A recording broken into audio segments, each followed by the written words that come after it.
Hi, I'm Janet Ray from Emmanuel Community United Methodist Church. Thank you for joining me in my summer reading, a midweek devotion.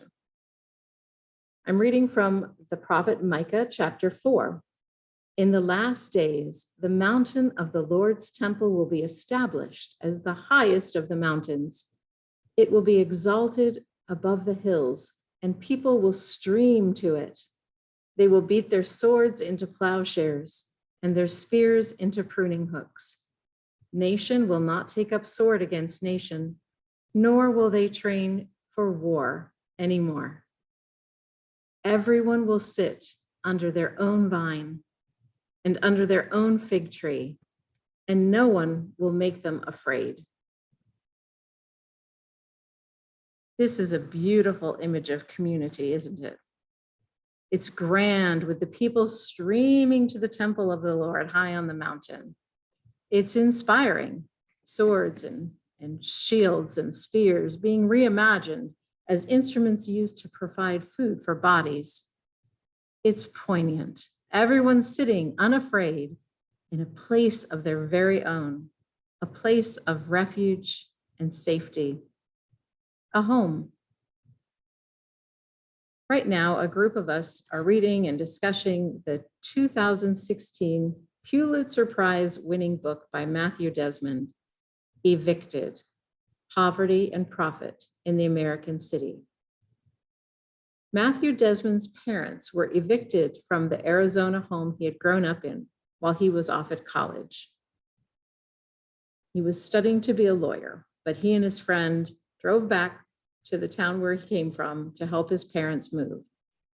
The sadness and embarrassment of this experience generated in Matthew a curiosity to understand poverty, and finally brought Matt to a PhD program in sociology at UW-Madison.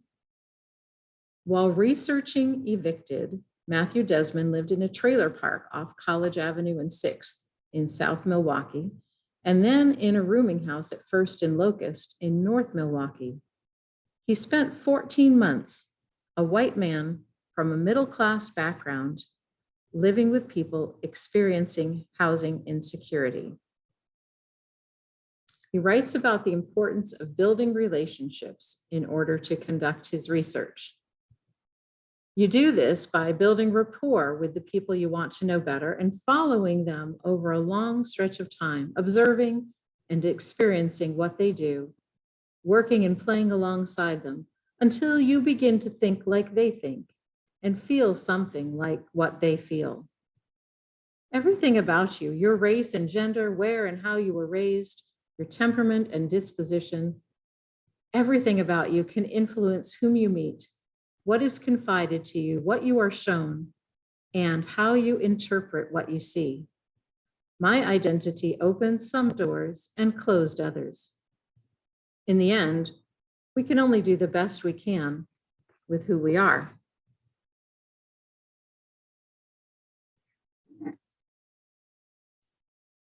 I think there's a parable here. Matt Desmond left what could have been a life of ease and academia to spend a year as a young adult living among those whom some would consider the last and the least. As Christians, we worship a God who chose also close-up observation and relationship, sending the Son into our midst to share our hardships and insecurities and grief, as well as our victories and celebrations and indulgences. Matt listened to everyone. He listened to Patrice and heard her story. Patrice was looking for an apartment for her 3 kids. The apartment needed a lot of work, but the landlord promised to fix it. Patrice paid $1,100, the first month's rent and a security deposit. Now, $550 a month was 65% of her monthly income. But she thought the place could be nice. It would be a good home for her family. But the promised repairs never came. 3 months later, in addition to the holes in the carpet, the drooping ceiling, the unhinged balcony door, the bathtub stopped draining. The landlord didn't return Patrice's calls. Then her manager at Subway cut her hours. After the landlord served the eviction notice, Patrice promised to sign over her tax refund, but it was too late. For a minute, I'd like you to consider the current increased child tax credit that will go into effect next month, starting July. And imagine what a reliable $900 every month will mean for someone like Patrice and her 3 kids. The rent is $550 a month, 65% of her income. Think about what $900 would do. Do you remember in the biblical account in the book of Mark, chapter 14, when Jesus visits a home in Bethany? After dinner, while the guests are all reclining and relaxing, a woman comes in with a jar of expensive perfume. She breaks the jar and pours the perfume over Jesus's head. Some of the guests become very upset, thinking that selling the perfume could have resulted in money to be given to the poor. Leave her alone, says Jesus. Why are you bothering her? She has done a beautiful thing for me. The poor you will always have with you, and you can help them anytime you want, but you will not always have me. You and I, we are in the you can help the poor anytime you want group. But this help is complicated.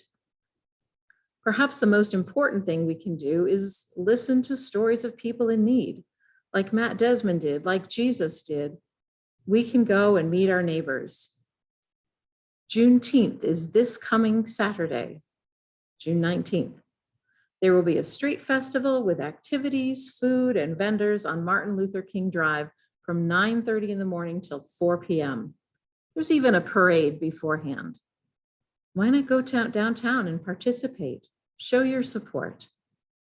If we're present, we can maybe have conversations with people who live in a different neighborhood. If we make ourselves available, we can listen to those who have a different story to tell. We can learn from them. What else can we do? We can support efforts to raise the minimum wage.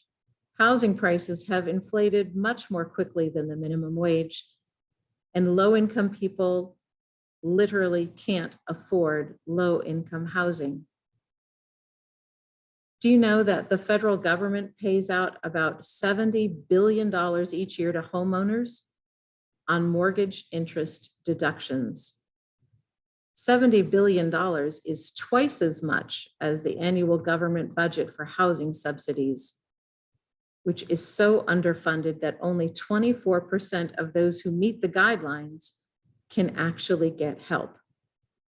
If you're in a position to do so, why not give a portion of your mortgage interest deduction to agencies that help the impoverished, or a scholarship to help fund disadvantaged youth continue their education and train for a higher paying job?